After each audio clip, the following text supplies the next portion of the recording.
मौर्य साम्राज्य की स्थापना। मौर्य साम्राज्य खड़े होने का पूरा श्रेय चाणक्य को जाता है। चाणक्य जब तक्षशिला में टीचर थे तब अलेक्जेंडर भारत में हमला करने की तैयारी में था। तब तक्षशिला के राजा और गंधारा दोनों ने अलेक्जेंडर के सामने घुटने टेक दिए। चाणक्य ने देश के अलग अलग राजाओं से मदद मांगी, परंतु कोई भी तैयार नहीं हुआ। उस समय पंजाब के राजा पर्वतेश्वर थे। उन्होंने अलेक्जेंडर को युद्ध के लिए ललकारा, परंतु पंजाब के राजा पर्वतेश्वर को हार का सामना करना पड़ा। जिसके बाद चाणक्य ने धनानंद, जो कि नंदा साम्राज्य के शासक से मदद मांगी घनानंद से, परंतु उन्होंने मना कर दिया। जो नंदा साम्राज्य था उनसे मदद मांगी थी, और उस समय जो है वो बहुत बड़ा साम्राज्य था, उन्होंने मना कर दिया। इस घटना के बाद चाणक्य ने तय किया कि वो अपना एक नया साम्राज्य खड़ा करेंगे। तो जब चाणक्य निराश होकर वहाँ से लौट रहे थे तो रास्ते में एक बच्चा मदार के पौधों को, मदार का जो पौधा होता है, आग का पौधा होता है, उसको छाछ डालकर सुखाने का प्रयास कर रहा था। तो चाणक्य ने वो बच्चा देखा कि ये बच्चा जो है छाछ से मदार के पौधों को सुखा रहा है, सुखाने की कोशिश कर रहा है। उन्होंने उस बच्चे को अपने साथ ले लिया और उसी बच्चे को सभी राजनीतिक और युद्ध नीति, सारी नीतियाँ उसको सिखाई। और वही बच्चा चंद्रगुप्त था और उन्होंने चंद्रगुप्त मौर्य को चुना।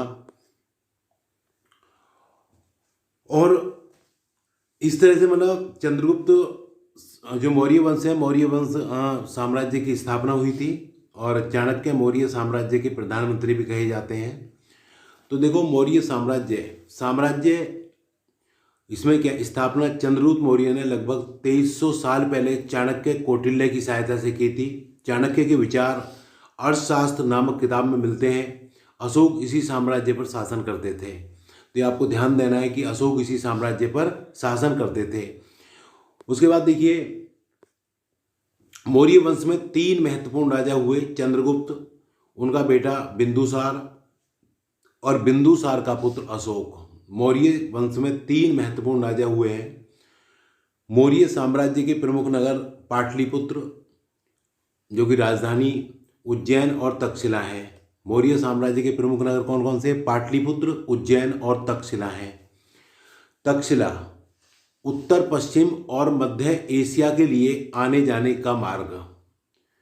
उज्जैन उत्तरी भारत से दक्षिणी भारत जाने वाले रास्तों में, नगरों में व्यापारी, सरकारी अधिकारी, शिल्पकार रहा करते थे। किसान और पशुपालक गांव में रहते थे। ये आपको पता होना चाहिए। पाटलिपुत्र, जो आधुनिक पटना है, आज पटना के नाम से जाना जाता है, उसके आसपास के इलाकों पर सम्राट का सीधा नियंत्रण था और कर वसूलने के लिए राजा स्वयं अधिकारी की नियुक्ति करता था। पाटलिपुत्र एक विशाल प्राचीर से घिरा था जिसमें 570 बुर्ज और 64 द्वार हैं। तो पाटलिपुत्र का पता होना चाहिए। ये आधुनिक पटना है और उसके आसपास के इलाकों पर सम्राट का सीधा नियंत्रण था और कर वसूलने के लिए राजा स्वयं अधिकारी की नियुक्ति करता था। पाटलिपुत्र एक विशाल प्राचीर से घिरा है जिसमें 570 बुर्ज और 64 द्वार हैं। मौर्य साम्राज्य के छोटे क्षेत्रों या प्रांतों पर तक्षशिला या उज्जैन जैसी प्रांतीय राजधानियां शासन करती थी। तो ये आपको ध्यान देना है कि मौर्य साम्राज्य के छोटे क्षेत्रों या प्रांतों पर तक्षशिला या उज्जैन जैसी प्रांतीय राजधानियां शासन करती थी। राजकुमारों को वहाँ का राज्यपाल, गवर्नर बनाकर भेजा जाता था। मौर्य शासक आवागमन के लिए महत्वपूर्ण मार्गों और नदियों पर नियंत्रण रखने का प्रयास करते थे। अर्थशास्त्र में लिखा है, उत्तर पश्चिम कंबल के लिए और दक्षिण भारत सोने और कीमती पत्थरों के लिए प्रसिद्ध था। जो उत्तर पश्चिम है वो कंबल के लिए और दक्षिण भारत सोने और कीमती पत्थरों के लिए प्रसिद्ध था। कर नियमित ढंग से इकट्ठा किया जाता है और नजराना अनियमित रूप से।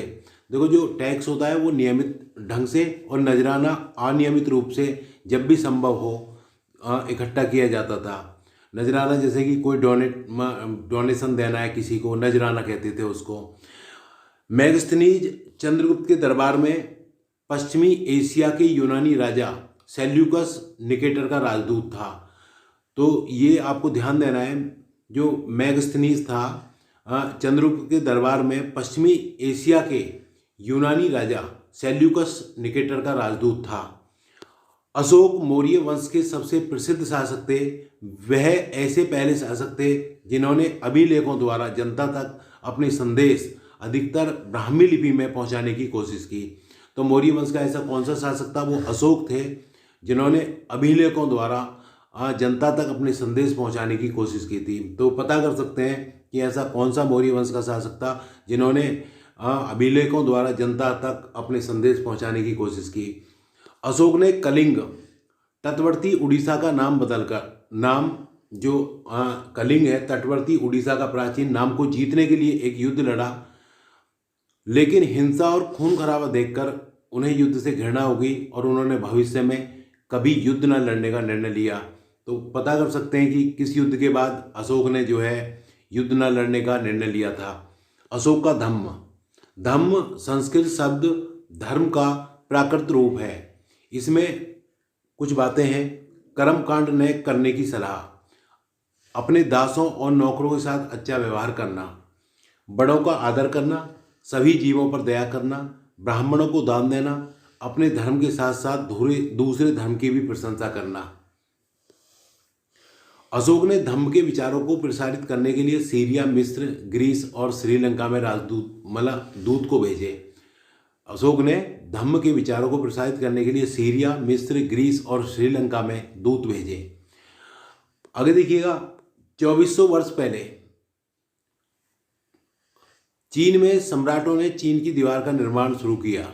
इसका उद्देश्य उत्तरी सीमा की पशुपालकों से रक्षा करना था और अगले 2000 वर्षों तक इसका निर्माण कार्य चलता रहा।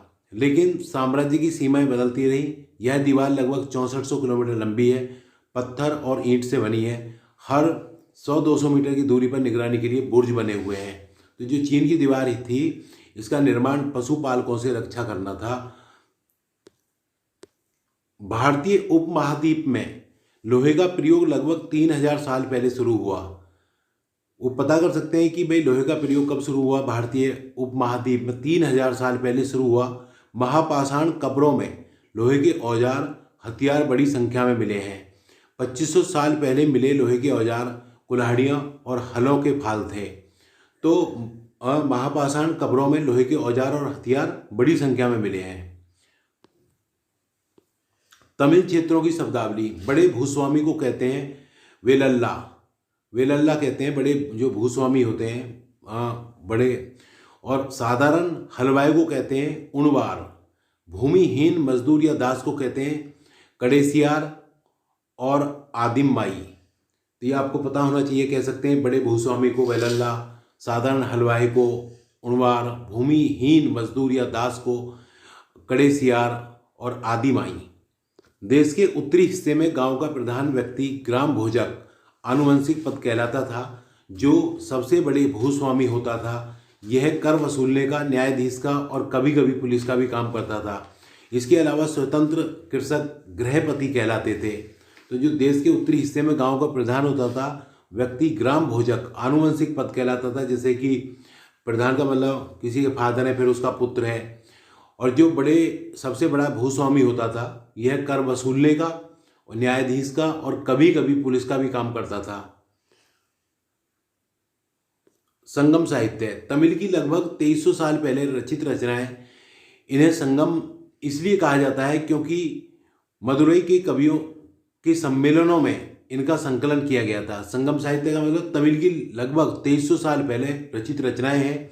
तो कह सकता है कि संगम साहित्य क्या है? तमिल की 2300 साल पहले रचित रचनाएं हैं। इन्हें संगम इसलिए कहा जाता है क्योंकि मदुरई के कवियों के सम्मेलन में इनका संकलन किया जाता था। जातक कथा, आम लोगों में प्रचलित कहानियाँ, इनका संकलन बौद्ध भिक्षुओं ने किया। जातक कथा जो है, इनका संकलन किसने किया? बौद्ध भिक्षुओं ने किया। इसमें यह बताया गया है कि एक निर्धन किस तरह से धीरे धीरे धनी बन जाता है। तो इसकी एक कहानी है कि एक निर्धन जो है धीरे धीरे कैसे धनी बन जाता है, जो जातक कथा है। और इसका आम लोगों में प्रचलित कहानियाँ थी, इस पता होना चाहिए। इसका संकलन बौद्ध भिक्षुओं ने किया। तो एक निर्धन की चतुराई की बात की गई है। वो कैसे? एक शहर में गरीब युवक रहता था, उसके पास मरे चूहे के अलावा कुछ नहीं था। उसने उस चूहे को एक सिक्के में एक भोजनालय वाले की बिल्ली के लिए बेच दिया। फिर एक दिन बड़ी जोर की आंधी आई, राजा का बगीचा टूटी टहनियों और पत्तों से भर गया। उनका माली इसे साफ करने की बात से परेशान हो उठा। युवक ने माली से कहा, अगर लकड़ियां और पत्ते उसे मिल जाएं तो वह बगीचे की सफाई कर सकता है। माली तुरंत मान गया। युवक के पास खेल रहे बच्चों को यह कहकर इकट्ठा कर लिया कि प्रत्येक टहनी और पत्ते के बदले में उन्हें एक एक मिठाई मिलेगी। देखते ही देखते उन्होंने बगीचे से एक एक तिनका चुनकर गेट के पास इकट्ठा कर दिया। तभी उधर से राजा का कुम्हार बर्तनों को पकाने के लिए ईंधन की तलाश में गुजरा। उसने पूरे ढेर को खरीद लिया। इस तरह युवक के पास कुछ और पैसे हो गए। अब उस युवक ने एक और योजना बनाई। एक बड़े बर्तन में पानी भरकर वह नगर के द्वार पर गया। वहां उसने घास काटने वाले 500 लोगों को पानी पिलाया। तो खुश होकर उन लोगों ने कहा, तुमने हमारे लिए इतना अच्छा काम किया, बताओ अब हम तुम्हारे लिए क्या कर सकते हैं। उसने कहा, मैं आपको यह तब बताऊंगा जब मुझे आपकी सहायता की जरूरत होगी। उसके बाद उसने एक व्यापारी से दोस्ती की। एक दिन उस व्यापारी ने बताया, कल एक घोड़े का व्यापारी 500 घोड़ों के साथ शहर में आ रहा है। यह सुनकर उस युवक ने उन घास काटने वालों के पास जाकर कहा, कृपया तुम सब एक एक घास का गट्ठर मुझे दो और अपनी घास तब तक मत बेचो जब तक मेरी ना बिक जाए। उन्होंने उसे घासों के 500 गट्ठर दे दिए। जब घोड़े के व्यापारी को कहीं भी घास ना मिली तो उसने एक युवक की घास 1000 सिक्के में खरीद ली। तो मतलब कहने का मतलब ये कि ये जातक कथाएं थी और एक निर्धन की मतलब चतुराई थी कि वो किस तरह से मतलब धनवान बन जाता है। तो इस तरह की जो कहानियाँ बताते थे वो। तो आगे देखिएगा, प्राचीन शहरों के बारे में वहाँ के नाविकों और यात्रियों के विवरण द्वारा भी पता चलता है। जैसे किसी अज्ञात यूनानी नाविक का विवरण, बेरी गाजा, भरूच का यूनानी नाम। होता क्या है, बेरी गाजा की संकरी खाड़ी में समुद्र से आने वालों के लिए नाव चला पाना बहुत मुश्किल होता था। और राजा के द्वारा नियुक्त कुशल और अनुभवी स्थानीय मछुआरे ही यहाँ जहाज ला सकते थे। तो ये बेरी गाजा नाविक का विवरण बेरी गाजा है। ठीक है। अब जो यहाँ आयात किसका होता था, शराब का, तांबा का, सीसा, मूंगा, पुखराज, कपड़े, सोने और चांदी के सिक्के। निर्यात होता था हिमालय की जड़ी बूटियाँ, हाथी दांत, गोमेद, कार्नेलियन, सूती कपड़ा, रेशम तथा इत्र। तो कह सकते हैं कि भाई जो हम प्राचीन शहरों के बारे में नाविक और यात्रियों के विवरण द्वारा भी पता चलता है। कुछ कि जो वहाँ से नाविक या यात्री थे, बेरी गाजा में बहुत ही संकरा रास्ता था, तो वहाँ नाव चलाना बहुत मुश्किल होता था। वहाँ से आयात क्या होता था, निर्यात क्या होता था, ये पता होना चाहिए। सबसे पुराने आहत सिक्के थे। सबसे पुराने कौन से सिक्के थे? आहत, जो करीब 500 साल चले। चांदी या तांबे के सिक्कों पर विभिन्न आकृतियों को आहत ठप्पे से कर बनाए जाने के कारण इन्हें आहत सिक्के कहा जाता था। तो आहत किसे कहा जाता था? देखिएगा, ये आहत सिक्के हैं ये रे। तो सबसे पुराने कौन से सिक्के थे? आहत सिक्के थे। मथुरा 500 साल से भी ज्यादा समय से एक महत्वपूर्ण नगर रहा है। यातायात और व्यापार के दो मुख्य रास्ते, एक उत्तर पश्चिम से पूरब की ओर, दूसरा उत्तर से दक्षिण की ओर। तो ये पता होना चाहिए कि यातायात और व्यापार के लिए दो रास्ते रहे। तो यहाँ बेहतरीन मूर्तियां बनाने का केंद्र था। कुषाणों की दूसरी राजधानी थी।